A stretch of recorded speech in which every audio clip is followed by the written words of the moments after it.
What's up everyone? Welcome back to another video. Today I'm going to check out another budget phone. This guy is only $30, so it is in the same ballpark as this TCL Ion V from the Straight Talk family, which also costs $29.99. So if you haven't seen that video, go and check it out, but this is in the same vein where it costs about the same amount of money. This is the Blue View 5. I just kind of came across it and figured, you know what, why not check out, see how this $30 phone stacks up with the TCL Ion. It does run on Verizon's network, so you know you're going to have some pretty good coverage. It does say limited carrier with active service. I don't know what that means, but yeah, I'm sure that it'll explain. So we have some features. You have the 6.5-inch display, 13 megapixel camera, the 2 megapixel secondary camera, 8 megapixel front facing. Battery talk time to 17 hours, whatever that means. 64 gigabytes of memory, so it actually does have double the memory of the TCL, and it has the Wi-Fi calling capabilities. I don't see anything in here about being able to expand the memory though. So with the TCL, you were able to expand the memory, but with this one, it doesn't seem like you're able to. It seems like you're kind of stuck with whatever the memory they give you is, but we'll find out more. Let's go and open this bad boy up and see what's inside. All right, much like the Straight Talk experience, you get pretty much the same thing. You get the plastic covering the phone, which has a little screen imprint on it to show you kind of what it's going to look like. And then you have all your booklets and stuff underneath. But you do get a charger, charging brick here, and you do get a cable. And it's USB-A to USB-C. So, glad to see it's USB-C. Always kind of sad to see it's USB-A to USB-C. But it does actually come with both, so you don't have to worry about being without like some of these other more expensive phones are doing to us nowadays. And then we will check out the phone itself. So, let's go ahead and take it out. That was a lot easier to take out than the other one. This one's it's not bad. It feels, fairly. It feels more premium than this one as far as the build quality. This one does feel more, plasticky, kind of rub your finger. You can hear. This one does feel a little better, but this looks goofy to me. I don't know what it is, but there's just something about the way that this looks. It's almost like they want to mimic a more expensive phone that has, maybe like a raised area for the cameras, but they just decided to kind of keep it flush. But it does have these two giant camera holes, so they're kind of, it looks like they're looking at you, and this is like the mouth off to the side. So the phone itself, let's go ahead and take this little sticker off.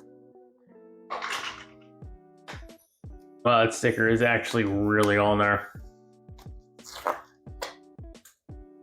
And there's residue, so yeah, when you take it off, just expect that.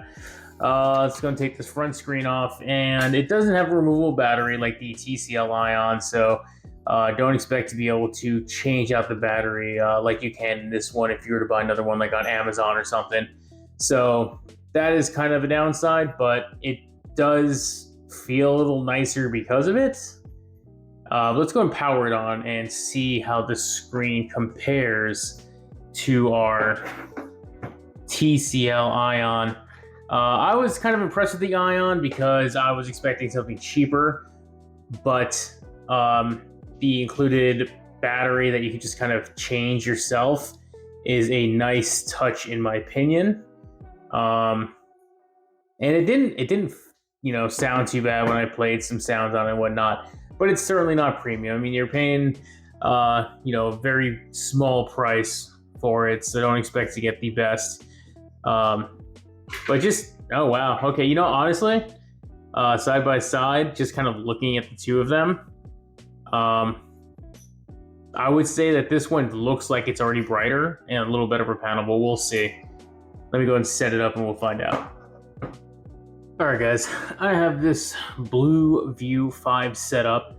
I do like this little blue logo on the bottom. I think it's actually a pretty clean looking logo.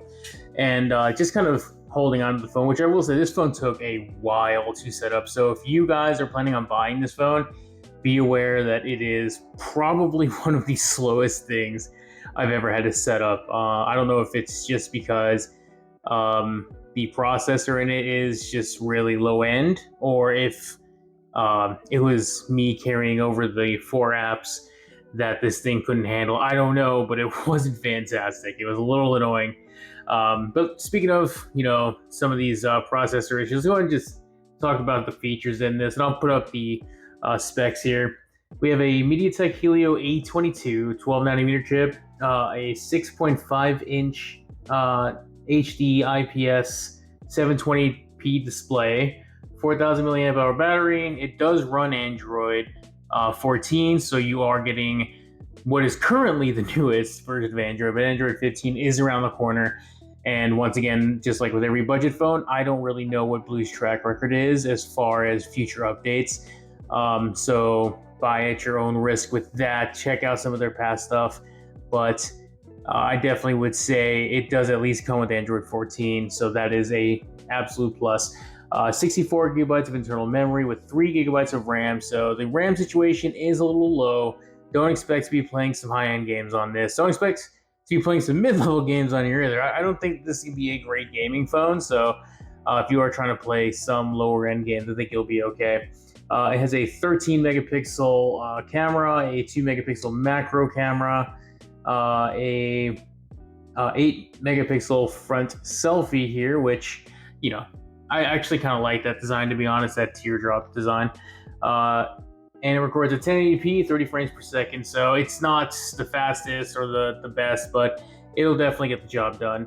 I do think that this phone is a little washed out as far as the screen goes. Like, I don't know what it is, but there's like this white tint over it at all times, especially on darker screens. So if we were to go somewhere like, here, it's kind of like more grayish than black because of that white film that kind of just seems to sit above the screen at all times. And it's not awful. I think it's just because it's a lower end panel. And you could tell that the chip in this is it's fine, but it is a little slow to respond. Definitely not going to get the fastest refresh on here, but if you're just kind of slowly perusing through, it shouldn't be an issue. It does seem to have like some responsiveness issues, if I were to try and close an app. So let's go ahead and just open up the browser here, and I know I have The Verge popped up right now, and I just kind of scroll through. I think this would be fine for reading. So if you just kind of want to have a phone that's good for social media reading and things of that nature, I think that this will be fine. Emails, text messages, anything above that, we'll see how it goes, but it does seem to be a little bit slow. I mean, you saw it took maybe 2 or 3, beats before it actually closed the app that I had, went back home from. So it's a tad slow. That's all I want to say. But let's go ahead and test out some of the stuff on here, and you guys tell me what you think. Let's go ahead and start with music first. All right, let's test out this song.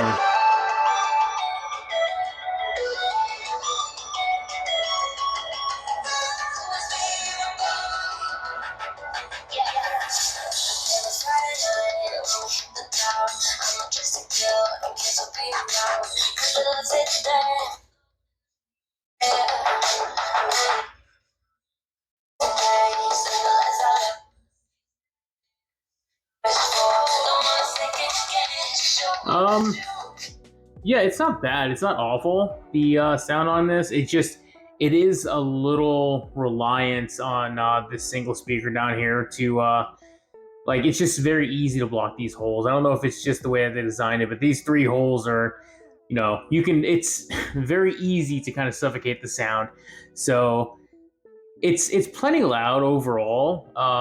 It does kind of sound like it's in an open room. I don't know. It's just weird. It has like this openness to it that is just kind of off-putting to me, but it's not awful. Like, I can hear the music, I can hear the sound. It gets plenty loud in environments like this. I mean, it's not going to be the loudest phone, obviously. I did find it, man, it like just kind of using the the app in here, it does take a while to do to do things like switching orientation. Just feels a little slow, but then again, everything on this is a little bit slower. So I would say, yeah, I mean, it's fine. You can judge for yourself. Very easy to cover up, but it does have the headphone jack, so you have options with Bluetooth and such as well. So yeah, thumbs up. Sound comes out. All right, let's test the video sound. What's up, YouTube? I'm back with another video. I'm just here to kind of show off a case that I wanted to get for my phone. This is for the Pixel 9. I am not someone who really enjoys thicker cases on my phone. I kind of like to have that more close to the phone experience without necessarily being exposed to me from the elements at large. But sometimes it's kind of hard to decide on which one to get because there are. Okay, this is one of the phones that I've not encountered this yet, but it sounds like the speaker is like deep in. Like, I know it's probably not, but it sounds like it's stuck halfway in the phone, and like it's very, very much like screaming through a hallway to reach me. So it's very echoey, very I hear tinny a lot, but I don't think it's tinny. It sounds like someone put a speaker inside of a plastic box, and then you just kind of hear whatever's coming out of that. I mean, it's reasonably loud enough to hear, but it doesn't sound great. I'm not super impressed with the sound on this. But I mean, hey, you guys can tell me. It just kind of sounds like it's in a box. I don't know. It's weird, but yeah, that's how it sounds when you're trying to watch video. I think on music it sounds better, but with video it kind of sounds not great. All right, so as far as gaming on this phone, I tested a few games. I did Ordia, Grim Valor, and Asphalt 8, and I will say Ordia, being the easiest, was definitely the best one to kind of start off with because it really does showcase how easy a phone can handle some of these lower end ones. Ordia played just fine. The way that it looked was good. I mean, I have the brightness all the way up to 100, which is kind of where you need to have it if you want to see it outside, because it does have a very dim screen, it seems. But it does run well with games like Ordia or lower end games like that. But the moment you move over to Grim Valor, it turns into a potato. I mean, as far as the graphics go, the Grim Valor, I've seen it on many different phones. I've seen it in many different ways, but this one definitely turns down the graphics settings to potato because it was definitely right up there with like a PlayStation 1 early game when it comes to the graphics. So you can tell the phone does a good job of scaling it to where it needs to go, but my goodness, is the experience not going to be the same graphically, but it runs well. The game does play. You can jump, you can fight. I don't know how it will fare the entire game, but I can tell you for the game parts that I did play, seemed to work just fine. Asphalt 8 was the last game, and that one definitely seemed to have the most amount of little stutters here and there. Not saying that it's unplayable. It's just, kind of like expect these moments where it feels like you're being tugged backwards a little bit. It's very weird and jarring when it happens, but at the same time, it's pretty impressive that this phone was able to play Asphalt 8. I mean, once again, graphically, you could tell they turn it down. It do turn it into a bit of a potato, but it runs. It's pretty amazing what games will run on a phone of this price point. So, I'm not going to say it's the greatest gaming experience, but it is something that is super impressive for the fact that this phone only cost $30 and was able to play all of those games. So, I don't know. I give it a thumbs up overall. Just because you're able to play it, but I definitely do not recommend this phone as far as gaming mainly goes. So if you're looking for something a little bit stronger that, as far as gaming phones go, maybe you look at something with a higher end processor, than this one here. That's just my two thoughts on it. So the cameras on this phone are kind of hit or miss. I definitely wouldn't say that it's the camera that I would likely want to use, but if it's all you have, you will sometimes get really good shots. Sometimes they'll come out nice and clear, nice and sharp. Other times they will be a little bit more blurry and not as good to look at. So it's a bit of a mixed bag with this phone as far as the camera goes. I would say, you know, you're fine overall if you're just kind of wanting to take, a quick snap, but it does seem to be a little slower to take the picture, to get the camera ready. So everything is a little bit slower on this phone, and that does not stop with just movements around the OS. It does kind of bleed into the camera a bit, so you're not going to be able to pull this out and get the fastest snaps. So I wouldn't rely on something like this for that. But for $30, if you're just someone who wants to take a few casual pictures here and there, specifically with slow moving or non moving targets preferred, you're in for a fairly good experience. If you want something that's going to capture some quick movements, this phone probably won't be the one I would recommend. But as far as cameras go, it's not that bad. The video camera seems to be okay also. It's pretty subpar norm for what you get for the money. The colors come out fine. The shadows seem to come out, but you do lose some detail. And then moving the camera around definitely seems to cause some blurring in the videos. And yeah, the front-facing camera, it's fine. You're going to be doing short video calls, whether it's on Discord or Zoom. I mean, it's going to work. Just don't expect to take the best pictures, like selfies, because they're going to be a little washed out along with the video. But once again, $30, you really can't complain too much about these things because they do come with it. The fact that you do get multiple cameras, the fact that you do get a nice front-facing camera that is capable, of doing Zoom calls and stuff. I mean, it's all in all not that bad. So camera, I would say, proceed with caution. It's just understand the limitations that you get with this camera, and I think you'll be okay. So what are my final thoughts on the BlueView 5 from TracFone? For $30, it's not bad. I would certainly not pay much more than that for this phone because of how, stuttery it can be and how slow it can be when you're doing certain things. So don't expect to get the best experience with this phone. I'll just say that if you do need a phone and you have $30, I don't see why this one wouldn't be an option. It is, it's fast enough to get you through, some of the simple tasks.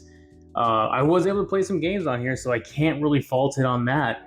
The cameras are A-okay. I mean, they're fine, but you know what you're getting for this money. You understand that when you spend $30, you are going to make sacrifices when you try and compare it to the higher end phones. But I mean, once again, it's crazy to see the things you can do on a phone that only costs $30. The games you can play, the things you can watch. It's not bad overall. But I'll say this. This is just one of the options that you have when you have the $30 phones. I will say I also reviewed the TCL Ion V, so this is another option you have for $30, and this one only has a single camera. It has a removable battery that is actually smaller. It does come with Android 13 versus Android 14. So, I mean, when you compare it next to something, this phone actually does seem like a good deal. You do get the newest, version of Android. You do have multiple cameras. You do have the bigger, nicer screen in front versus the smaller, much more old-looking screen, whereas this one looks much more modern. This thing has these big bezels on the tops and the side. I mean, this thing really does feel like it's from 2012 um, versus this one, which feels maybe more like 2018. Um, and it's not that they're bad. Well, maybe 2020. It's not that it's bad. It's just that there are other phones that I would recommend if you do have a few more dollars than this one. But once again, if you only have $30, it does seem to run fine on a lot of things. Expect some stutters, expect some stammers. It doesn't have any biometrics though, which is kind of a bummer considering this TCL does have face unlock. This one only has pin or swipe or pattern, stuff like that. It does not have face, it does not have fingerprint. So in my opinion, if you do have the ability to spend a little bit more money, I would recommend something more along the lines of this here HMD phone, which I believe was $69 or so. So maybe for about double the price, maybe a little bit more, this phone would be a better option. But not to discount that this phone is not really, something for $30. So I would say my final verdict is, is it the best? No, but is it better than the TCL? I would say yes. I would say that this is a step up from this. But this does feel a little bit smoother, gliding around the OS. But this one does have Android 14 and the dual cameras and the more modern design. So I think that it's not a bad deal overall. So go ahead and if you find yourself at Walmart, go ahead and pick yourself up one if you want one. Otherwise, I would say, there are a lot of other great phones there, and stay tuned to check those out because I have more phones that I'll be picking up from Walmart, through Straight Talk or TracFone or whoever it may be. So thank you guys for watching. Give it a thumbs up if you like it, sub if you love it, and I'll see you guys in the next one. Bye.